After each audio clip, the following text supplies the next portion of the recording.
current news podcast. With Elu and Jesse. Yes. All right, so are you ready to dive into some serious political drama? Always up for a good political thriller. Well, get this. We've got our hands on some leaked documents. Juicy leaks. Oh, yeah, the kind that make you go, wait, what? We're talking opposition research on J.D. Vance. Vance, the Hillbilly Elegy guy. Now he's a senator, right? The one and only. So what's the dirt? What are they digging up on him? You're not going to believe this? Try me. Okay, so picture this 2016 Trump is on the rise and J.D. Vance. Yeah. He is not a fan. Really? I thought he was like Mr. Magier now. Exactly, and that's the crazy part. This document, it's like a time capsule of Vance going off on Trump. Like what? Give me the goods. Okay, so he compares Trump's appeal to heroin, calls the whole MAGA movement a quick high. Oof, that's got to sting. And it gets better. He goes after Trump on the sexual assault allegations, even questions his honesty. Wow, straight for the jugular. Right. It's brutal. You can practically see the attack ads being written in the margins. That's opposition research for you. Find the contradictions, make them stick. And it's not just the Trump stuff. He goes after some pretty core conservative ideas, too. Like, well... Taxes, free markets, the whole shebang. Hold on. I thought this was the guy who was supposed to be the voice of working-class conservatives. That's what I thought, too. But then I get to this part about the 2017 tax cuts. Yeah, those are huge. Huge. And Right. Vance was totally against them. No way. He actually came out against tax cuts. Not just against them. He's on record supporting higher taxes for some groups. Wow. Okay, that is interesting. Mm-hmm. It's like he's trying to have it both ways. Right. Appeal to the Trump base, but also distance himself from the more traditional Republican policies. It's a tricky balancing act. And it's not just talk. He's aligned himself with some groups that are straight up challenging the GOP establishment. Yeah, like who? You familiar with American Compass? Vaguely. They're all about this new kind of conservatism, more focused on workers and families, less about the free market dogma. Interesting. So it's not just a difference in opinion. It's a whole different philosophy. Exactly. Yeah. And that's what makes this whole thing so fascinating. Who is the real J.D. Vance? It's like he's trying to be all things to all people. And that can be a risky strategy, especially when you've got a document like this floating around exposing all the contradictions. Okay, so we've got Vance the Trump critic, Vance the economic maverick. You left out Vance the venture capitalist? Oh yeah, we can't forget about that. And not just any venture capitalist, we're talking about Narya Capital. Narya Capital, huh? That name rings a bell. It should. Backed by some of the biggest names in Silicon Valley. Peter Thiel, Mark Andreessen, Eric Schmidt. The list goes on. Hold up. Now, those are some seriously big players in tech. Right. And this is where it gets really interesting. Remember, this is J.D. Vance, the guy who built his brand by railing against the elites, the coastal elites, big tech, the whole 9 yards. And now he's in bed with them. Talk about irony. It's almost too perfect, right? And of course, this opposition research digs deep into it, highlighting every little connection, every potential conflict of interest. Because that's the name of the game, isn't it? Yep. So those seeds of doubt make voters question his motives. Exactly. And it's not just about the money, although, let's be real, there's a lot of money involved. This document also shines a light on Narya Capital's connection to Parler. Parler, the social media platform. The one and only. The platform that became a haven for, shall we say, certain segments of the conservative movement. Ah, right. The platform that got kicked off Apple and Google's app stores after January 6th. Exactly. And guess when Vance got involved with Narya Capital? Let me guess, right around the same time. Bingo. It's like he saw an opportunity to position himself as a champion of free speech, a defender of conservative values against the big tech censors. It's a compelling narrative, I'll give him that, but it also makes you wonder about his true motivations, doesn't it? Right. Was he genuinely concerned about free speech online? Or was this just a calculated move to appeal to a certain base, to further his own political ambitions? It's a question that's going to be swirling around Vance for a while, especially with this document out in the open. Speaking of swirling, let's shift gears to something that seems, at least initially, a little less shady. Vance's nonprofit, Our Ohio Renewal. Our Ohio Renewal, what is that? Dedicated to fighting the opioid crisis in Ohio? Seems like a noble cause, right? On the surface, absolutely. But I've got a feeling there's more to this story. Oh, there's definitely more to this story. And this is where things get really interesting. And by interesting, I mean downright shocking. Remember that bombshell we talked about earlier? Buckle up, because this is where my jaw hit the floor. So this document, it really digs deep into the financials of our Ohio Renewal. And, well, let's just say things aren't adding up. Okay, yeah, I remember this part. Even I was like, wait, hold on a second. So Refresh my memory. What's the big bombshell here? Okay, so 2017, our Ohio renewal, they're raking in the donations, right?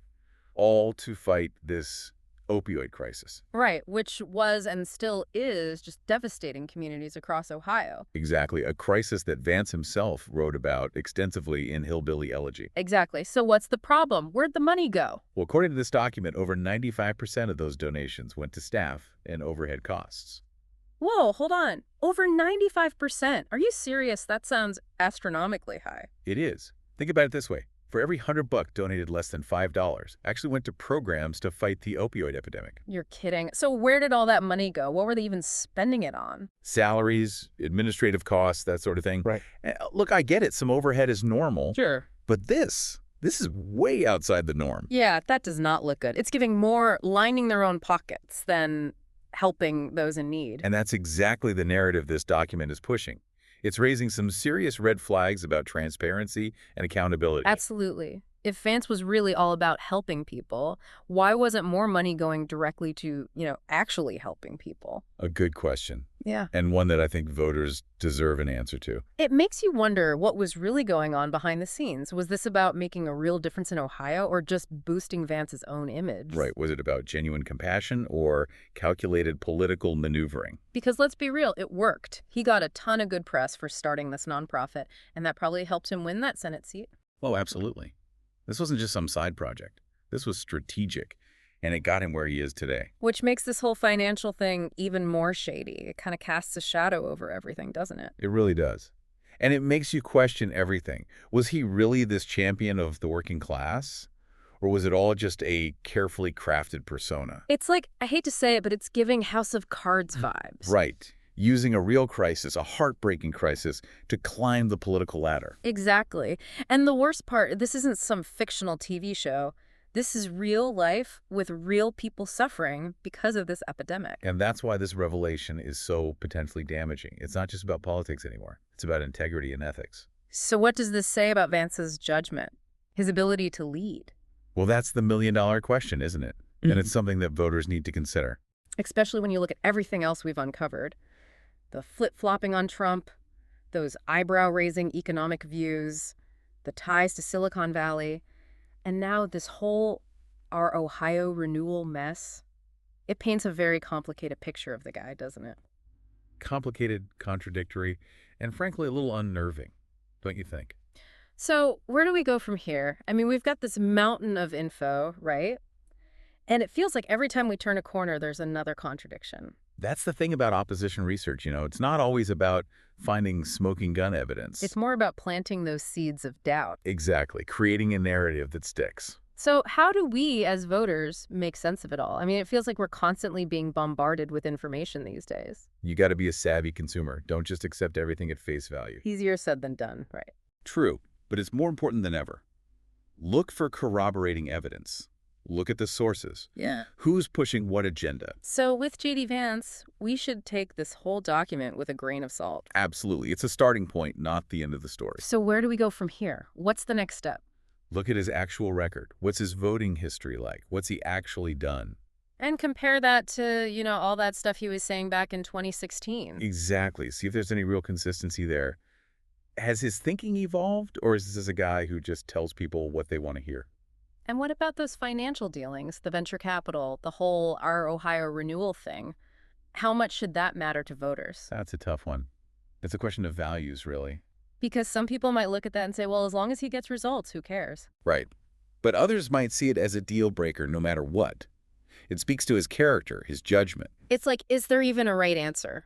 Is J.D. Vance a good guy, a bad guy, or somewhere in between? That's the thing about politics, right? Rarely black and white. Mostly shades of gray. So are you saying we just got to accept that all politicians are flawed and call it a day? Not at all. But I do think we need to be realistic. These are complex individuals with their own ambitions, their own motivations. It's like they say, never meet your heroes. Exactly. Because they might just turn out to be human. So where does that leave us? What are we supposed to do? Stay engaged. Keep asking the tough questions. Don't be afraid to dig a little deeper. Because that's what it means to be an informed citizen. Absolutely. That's what this is all about.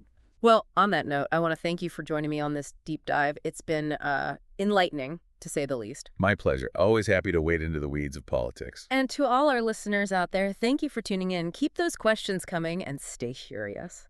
Until next time. Turn the dial to the daily news. Turn the dial to the daily news. Turn the dial to the daily news. Bringing voices, headlines, and shoes. You turn the dial to the daily news.